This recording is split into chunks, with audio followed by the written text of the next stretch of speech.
What really happened to him? Well, absolutely.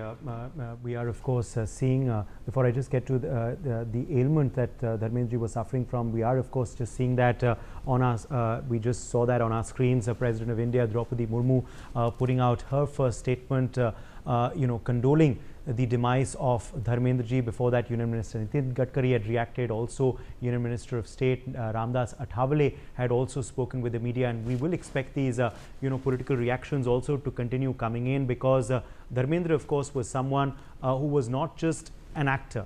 He was someone who will be considered, of course, a cultural icon of our country, and someone who's left his stamp, of course, in the film industry, but someone who also was a member of parliament as well, was someone who, of course, had represented the Bikaner constituency in Rajasthan in the Lok Sabha on a BJP ticket, and we will expect, of course, many more reactions to continue to come in as well from the political class as well. But talking about the health of Dharmendra, well, Dharmendra ji, was someone who, of course, was an extremely fit individual. His recent his recent, of course, posts that Shahid was referring to as well would often be from his farmhouse, would often see him swimming, exercising there, walking, enjoying nature. And that is what, led to a very good health for Dharmendra. He was hospitalized briefly in the beginning of the year for a cataract operation, but then was released. It was a minor procedure. It was a cataract operation that was due for his eye. Recently, of course, though, he had been admitted to Breach Candy because he complained of breathing difficulties and he was having a health ailment. In fact, I think you have a special guest joining you, Anup Jalota ji, I can see. So I will explain to you later, but you can take him. All right, Uday. So, of course, like you said, we have Mr. Anup Jalota, who's a very, very well-known singer and actor, joining me on the broadcast. Anoop जी, पहले तो बहुत बहुत शुक्रिया आपका news x के साथ जुड़ने के लिए। और जैसे हम अपने व्यूअर्स को जानकारी दे रहे हैं कि Dharmendra ji he is passed away at the age of 89, आप क्या कहना चाहेंगे? धर्म जी के जाने का हमें बहुत दुख है।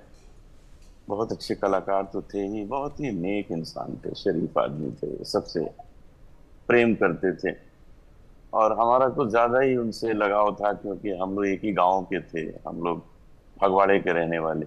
तो हम जब भी मिलते थे तो फगवाड़े की बात करते थे और उनके लिए जितना कहा जाए वो कम है, क्योंकि एक ऐसा व्यक्ति जो सबसे प्रेम से ही मिलता हो, गले लग के ही मिलता हो, ऐसे व्यक्ति के जाने का बहुत दुख होता है, क्योंकि ये प्रेम बांटते थे। अपने एक्टिंग के माध्यम से तो इन लोगों का दिल जीता ही था, लेकिन उसके साथ साथ उन्होंने अपने व्यवहार से लोगों का दिल जीता था। मैं उनके परिवार से जुड़ा हूं और मुझे बहुत दुख है, मैं आ नहीं पा रहा हूँ वहाँ, क्योंकि मैं इस वक्त ऑस्ट्रेलिया में हूँ, सिडनी में हूँ, मेलबर्न, सिडनी सब मेरे कॉन्सर्ट चल रहे हैं, लेकिन मैं बम्बई पहुँचते ही उनके घर होके आऊँगा। और मुझे बहुत अफसोस है इतने प्यारे इंसान का चले जाना, बहुत दुखदाई। अनूप जी, सुबह मेरी बात रज़ा मुराद जी से हो रही थी, जो एक एक्टर हैं, बड़े वेल नोन, और उन्होंने भी काम करा है धर्मेंद्र जी के साथ। अगर आप कोई एक किस्सा, कोई इंसिडेंट हमें बता सकें जो आपकी इंटरेक्शन हुई है धर्मेंद्र जी के साथ।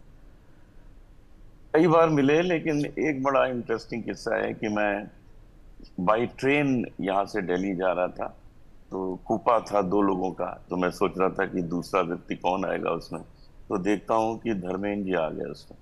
तो मैं और धर्मेंद्र जी ट्रेन में सफ़र किए, एक कूपे में हम दोनों बहुत मज़े किए, बहुत सी बातें की, अपने फगवाड़े की बात की, पंजाब की।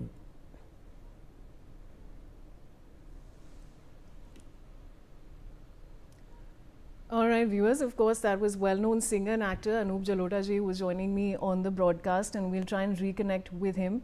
But of course, we are sharing this very heartbreaking. All right, viewers, we've got Anup ji back with me. Anup Jalota ji, आप बता रहे थे मुझे उस किस्से के बारे में।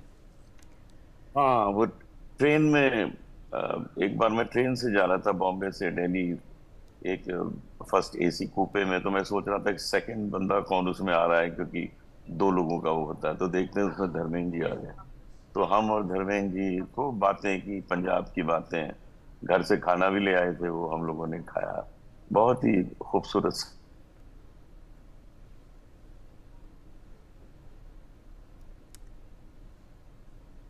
All right, viewers, there seems to be some kind of a network issue there. But of course, we are getting you all these reactions coming in since morning on the heartbreaking news of veteran actor Dharmendra Ji passing away. Of course, the man is known for his iconic roles, the incredible journey that he's had in Indian cinema. And of course, Uday, we're talking about, we were previously talking about Rocky and Rani ki Prem Kahani. You know, he was so well known for that particular role. You know, even at this age, he'd put in 100%. Yes. And in fact, in that also there was so much shairi of his, so many songs of his that he was emoting. Padma Shri Anup Jalota ji is back with us. Anup Jalota ji, अगर आप मुझे सुन पा रहे हैं, तो अभी गानों का जिक्र भी हो रहा था स्टूडियो में. आप तो भजन के सम्राट हैं, गानों के सम्राट हैं, तो कोई ऐसा खास गाना जो आप याद करेंगे, कोई ऐसे सीन्स फिल्मोग्राफी से धर्मेंद्र जी के, you know, he's given so much of work to the industry till this date, over 6 decades. एक ऐसा गाना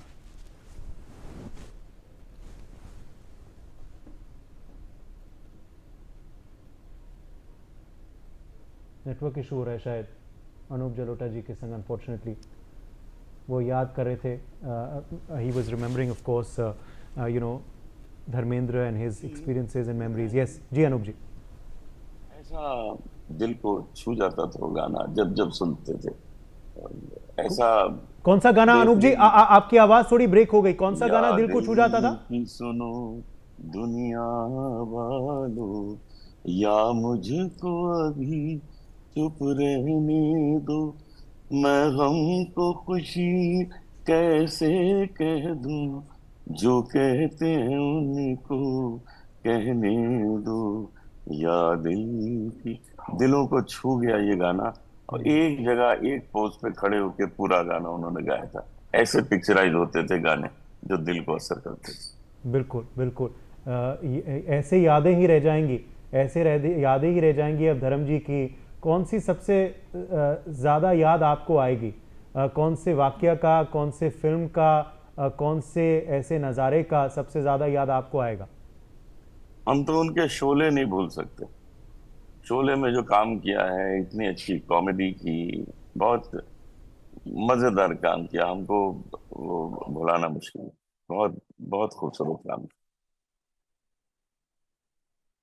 50वीं सालगिरह है शोले की अनूप जी, जिस समय हम आपसे बात कर रहे हैं और जिस समय धर्म जी हमें छोड़ के चले गए हैं. मगर you know the prime minister is also spoken about Dharmendra ji, and of course we are hearing from President and Prime Minister, and we will continue to, because he was a Padma Bhushan awardee.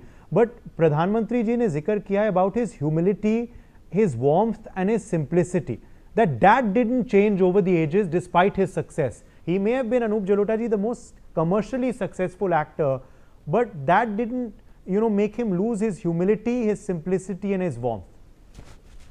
वो बिल्कुल अपने गांव के जो ढंग से एक culture होता है, वो उस तरह ही मिलते थे, वैसी बातें करते थे. उनमें वो स्टार वाली बात नहीं थी. लोग उनको स्टार बनाते थे, वो स्टार अपने को समझते ही नहीं थे. सबसे गले लग के मिलना, प्यार से मिलना.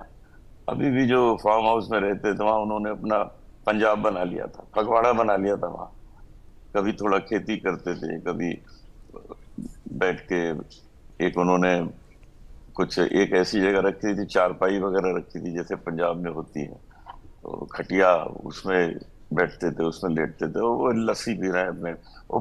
वापस उन दिनों में चले गए थे जिन दिनों से उनको बहुत मोहब्बत थी, उनको बहुत प्यार था.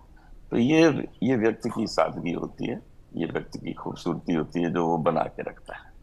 जी. और शायरी की भी बड़े वो प्रसिद्ध शायरी के लिए भी थे, और शायरी पढ़ना और कहना भी उनको प्रसन्न उनको बहुत शौक था, बहुत शौक था. और जब हम तो खैर सारी रात ट्रेन में साथ में रहे, तो खूब गजलें उन्होंने सुनी, और गजल सुन के रोते थे. वो उनके अंदर वो फीलिंग आ जाती थी. कहते थे, यार मैं बुरा ना मानी यार, मैं थोड़ा रो रहा, मैंने अच्छा लग रहा. पंजाबी में ही हमसे बात. मैं वही कहने वाला था, पंजाबी विच ही गल्ला करते होंगे आप? पंजाब उन्हां नाल हमेशा पंजाबी च गल कीती है. तो बड़ा अच्छा लगता सी, बड़ा अच्छा लग्या उन्हां नाल गल करके, हमेशा ही अच्छा लग्या. वो ਅਸੀਂ ਫਗਵਾੜੇ ਦੇ ਹੈਗੇ, ਇੱਕੋ ਹੀ ਪਿੰਡ ਦੇ ਹੈਗੇ ਆ, ਤਾਂ ਇੱਕ ਪਿਆਰ ਅਲੱਗ ਸਾਡਾ. जी बिल्कुल। और कोई भी पंजाब से आता था, और काफ़ी हीरोज़ और हीरोइंस पंजाब से अक्सर होते हैं इन द फिल्म इंडस्ट्री, तो उनको वो होम जैसा महसूस कराता था। मैनी यंग एक्टर्स, और हम देख रहे हैं कि तीनों खान्स भी वहाँ पहुँच गए हैं पवन हंस क्रेमेटोरियम। शाहरुख खान, आमिर खान, सलमान खान। सलमान खान तो कहते हैं कि मेरा पिता समान थे, आई एम धर्मेंद्र थर्ड सन। ऐसा आदर था यंगस्टर्स का उनके प्रति। अनूप जी, व्हाट बहुत एक्सप्लेन्स दिस? बहुत बहुत ज्यादा। एक्चुअली उनके पिताजी से और हमारे पिताजी के बड़े अच्छे संबंध थे। वो आर्य समाजी थे उनके पिताजी। तो हमारे पिताजी सबसे पहले जब मैं बॉम्बे आया 1973-74 में, तो मुझे मिलाने ले गए कि चलो तुमको धर्म से मिलाते हैं। वो तो धर्म ही बोलते थे, और एक और नाम था उनका कोई गांव का, वो भी पिताजी हमारे उच्चारण करते थे, मैं भूल गया कौन सा था। तो मैं टू टू बेडरूम फ्लैट था बांद्रा में, जहाँ धर्म जी रहते थे अपने पिताजी के साथ। तो हम गए मिलने, तो उनके पिताजी को अ, मैंने बोला धर्म जी से मिलाइए। तो धर्म जी दूसरे कमरे में बैठे हुए थे। वो आए, मैं आपको सच बता रहा हूँ, जब वो कमरे में दाखिल हुए जहां मैं बैठा था, तो ऐसा लगा कि वहां की रोशनी चौगुनी हो गई। इतना खूबसूरत इंसान दूसरा हो ही नहीं सकता। इतना हैंडसम, चेहरे पे मिठास और चेहरे पे मुस्कुराहट, गोरा चिट्टा लंबा, इतना खूबसूरत बंदा दूसरा सच में नहीं हो सकता जो मैंने धर्म जी में देखा। वो सच में हीरो, जिसको हीरो कहते हैं, वो मैंने उनमें क्वालिटी देखी। और जैसे आप कह रहे थे कि गज़लों के बड़े शौकीन थे अनूप जी, कोई ऐसा उनका खास गज़ल जो आप अभी याद करना चाहेंगे? उनको मैंने वो भी गजल सुनाई थी, मेहंदी हसन साहब की, उनको बड़ी पसंद थी। रंजिशी सही दिल ही दुखाने के लिए आ, रंजिशी सही, ये उनको पसंद थी, और उन्होंने फरमाइश की मुझे भी सुनाओ, तो मैंने उनको सुनाई थी। और कितने हैंडसम भी थे। आपको भी ये बात दिखी होगी तब जब आप पहले मिले। जया बच्चन और हेमा मालिनी ये सब अक्सर बोलते थे कि ग्रीक गॉड जैसे थे धर्म जी, वो so good looking at his time. नहीं, ऐसा दूसरा हैंडसम आदमी हमने देखा ही नहीं। अगर हिंदुस्तान में कोई हीरो आया है ना, तो हीरो वही है। हर चीज में खूबसूरती, हर सब कुछ अच्छा, नेचर भी अच्छा, देखने में भी अच्छे, काम करने में अच्छे। वो उनको एक ही चीज नहीं आती थी, डांस करना। वो खुद कहते थे कि मुझे भी डांस करना नहीं आता है, बाकी सब कुछ आता था। अनूप जी, बहुत बहुत शुक्रिया, आप हमारे साथ सिडनी से जुड़े। बहुत बहुत शुक्रिया आपके टाइम के लिए।